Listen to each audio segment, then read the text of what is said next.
Cedar Point is doing it again. They have started construction on another record-breaking roller coaster. Welcome back to the channel. My name is Coaster Freak Jr. and today we have another Top Thrill Dragster update and speculation video. Starting off the video, we're going to discuss these photos that have been floating around the internet of a construction site at Cedar Point. As you can see, this construction site is located right behind Top Thrill Dragster's station, right in the middle of Iron Dragon's layout. Also, from this picture, you can see that they have clearly removed multiple sections of Iron Dragon's track so they can gain access to this construction layout. Now, as far as what is this construction area for, I've heard a lot of speculations that this could be a brand new drainage system for Iron Dragon in the surrounding area. But after doing some research, the design of this construction site itself casts doubt on that idea. What is depicted in the image is called shoring/steel piling. This is a temporary stabilization technique that prevents the area from collapsing on the workers or allowing water to enter the work area, allowing them to work there safely. The next stage of this will be to excavate and drill down to the rock, and then they will start pouring the footers. Of course, that is going with the idea that this is construction work for Top Thrill Dragster's layout. Now, if you've been following my channel for a while now, you already know how I feel about this construction update as far as what I believe that this is for. I don't believe Top Thrill Dragster is getting an extended layout, but I do believe that they're getting a vertical spike, and next we need to discuss the sheer magnitude of this area and how it will affect the vertical spike. Now, I don't have specific measurements, but it has been speculated that this area measures out to be around 90 by 42 feet or roughly 27 by 12 meters. Now, that's around double the size of Pantheon's vertical spike footers, and Pantheon's vertical spike is around 178 feet tall, which means this spike will be absolutely massive on Top Thrill Dragster. Now it's time to talk about the layout and the changes that will come with this vertical spike. First off, we need to discuss whether this vertical spike will be twisted or non-twisted. In my previous videos, I said that I thought it would be absolutely amazing if they added a swing launch with a twisted vertical spike, and I still believe that to be the case. However, after seeing these new photos of the construction site, I don't believe that this spike will be twisted because I believe that the area is too small to accommodate the necessary footers and supports for a twisted vertical spike, especially one that is large enough to fit on Dragster. Now that we've talked about the type of vertical spike it will be, let's talk about the actual height of this vertical spike now. If you've been watching my channel for a while, you're aware that I've previously discussed the possibility that Cedar Point could make this vertical spike over 500 feet in order to retake the height record. While I do believe there is still a chance for this vertical spike to surpass the 500-foot mark, I believe the likelihood is low. Now, with that being said, I still believe Cedar Point will make this vertical spike taller than Kingda Ka to set a new height record for the world's tallest roller coaster.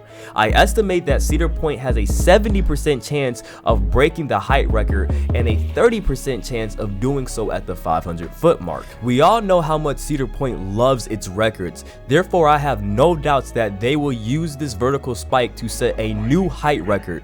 The revamped roller coaster might possibly be marketed as the tallest roller coaster in the world, the tallest swing launch roller coaster in the world, the fastest swing launch roller coaster in the world, and the largest drop on a roller coaster in the world. Now let's discuss the roller coaster's launch and the layout that the trains will follow. I've heard numerous intriguing concepts floating around the internet, and we'll go through them all and discuss my personal favorite. Now, we all know that Dragster is more than likely getting an LSM launch. It's all but confirmed at this point. But outside of that, we don't have much of an idea of how the rest of the layout will change.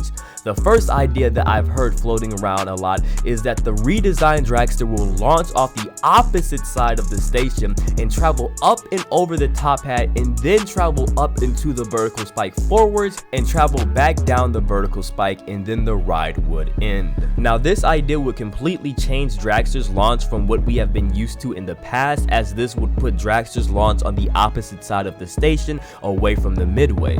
With this idea, it would also mean the ride would be ending where it would be most viewable from the guest perspective, which would be less exciting in my opinion.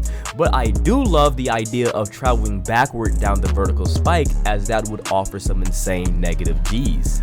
Now, the next concept that I've been hearing floating around the internet like crazy is, of course, the simple swing launch with a vertical spike, where the trains would launch out of the station, make it halfway up the top hat, come back down the top hat into the vertical spike backwards, out of the vertical spike forwards, and then have enough momentum to get up and over the top hat, and then the ride would end. Now I want you guys to take a look at this picture right here as we discuss the possibility of Dragster getting a new station, which I think is highly likely, in addition to a new rerouted queue line. As you see where the old station is located, I think that is more likely where the new vertical spike will start its entry, so it has more than enough clearance to make it up that spike without interfering too much with Iron Dragon's layout, as they have already removed Iron Dragon, and I just don't really know how they're going to make that work. More than likely, the most likely scenario is that the vertical spike is going to travel up and over Iron Dragon, and the footers are going to be placed around Iron Dragon's layout, so obviously it has to have that clearance. That's why I think that the old station is going to be removed, and that's going to be the beginning of the vertical spike, and the new station is going to be pushed further down the launch track, and that's also going to help with the rerouting of the queue line, so it no longer has to be inside of the ride, which I think they just are not going to do ever again. So that's why I've heard some people say that the queue line might be rerouted behind Iron Dragon, but then that means the queue line would be going underneath the vertical spike, and I just don't think they're going to take that route of going in between the ride anymore. So I see somehow them integrating the new queue line maybe from the back side or either the front side with the new station's location. Now it's time to discuss the final concept idea, and my personal favorite of a concept, where Top Thrill Dragster would launch riders backwards, yes, backwards out of the station and up the vertical spike first, and then using all of that momentum to go up and over the top hat, and then the ride would end. Now, not only does this give Top Thrill Dragster a completely new launch and ride experience, because you're always launching forward on the old Dragster, this one you will be launching from a standstill to the highest speeds of that launch and experiencing all that negative G. Just imagine a back row ride on a reverse launch up the vertical spike, and then getting all that momentum to go up the top hat, launching a second time down the LSMs.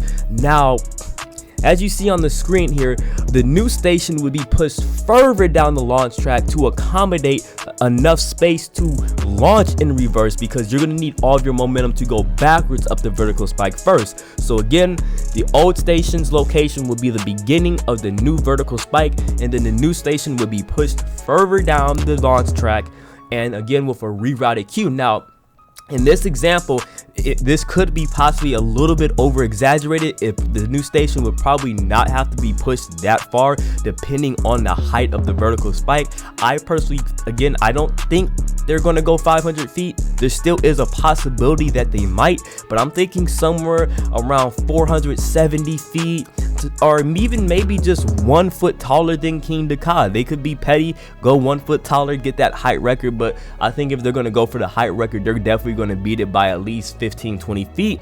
Maybe might even go all the way and go 500 feet. So the location of the new station is going to be heavily dependent on how tall they make this vertical spike. Now, if you guys enjoyed the video, make sure you drop a like and subscribe to the channel, as I will be coming out with new update and speculation videos on Top Thrill Dragster as more news and information releases. So don't forget to turn on post notifications as well, so you do not miss a beat. Also, comment below your thoughts and opinions on these Top Thrill Dragster topics, because you know I love having a conversation with you guys and hearing what you guys have to say. It's been your boy Coaster Freak Jr. Don't forget to check out one of these 2 videos on the screen to keep you entertained to the next upload, and I'll see you next time. I love you. I'm out. Peace.